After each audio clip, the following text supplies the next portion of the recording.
Не само за пожарите околу Скопје што го загадија воздухот со отровни метали и го загрозија здравјето на граѓаните, МВР расчистува и со елиминирањето на шумската мафија. За троењето на граѓаните и пожарот во Трубарево веќе еден е за решетки, а тројца се во куќен притвор.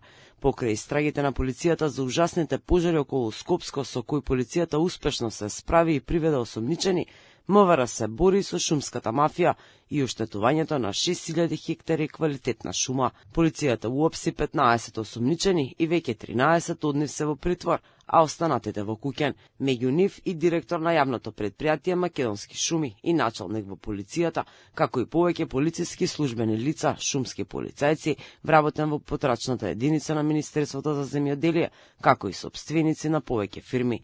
Со пари под рака, организирано нелегално сечеле шуми и краделе дрва во Источна Македонија. Организираната криминална група со години ја уништувала животната средина со сеча на квалитетна шума во подрачјето на Берово, Пехчево и Делчево, соопшти обвинителството за организиран криминал.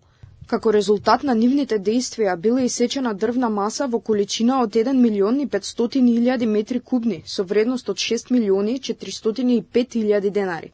Организаторите на групата извршиле нелегална сеча на дрвна маса, која потоа била транспортирана и продавана како легално исечена, со цел да се оствари противправна имотна корист. Во меѓувреме, полицијата активно трага и по откривање на идентитетот на пироманот, кој пред неколку дена запали сервис за возило во Пинтија. За сега МВР нема осомничен. Откако во јавност исплива видео на кое јасно се гледа како за сега непознато лице посипува бензин врз возило на плац во Пинтија, за пожарите околу Скопско се отвори дилема во јавноста, дали некој намерно ги подметнува, со оглед на тоа што сме во предизборие на предстојните локални избори. Полицијата има веќе 20 осомничени за кои се бараат докази, дали тие се пироманите кои сакаат да направат хаос во државата, со оглед на тоа што не чека кампања за локални избори.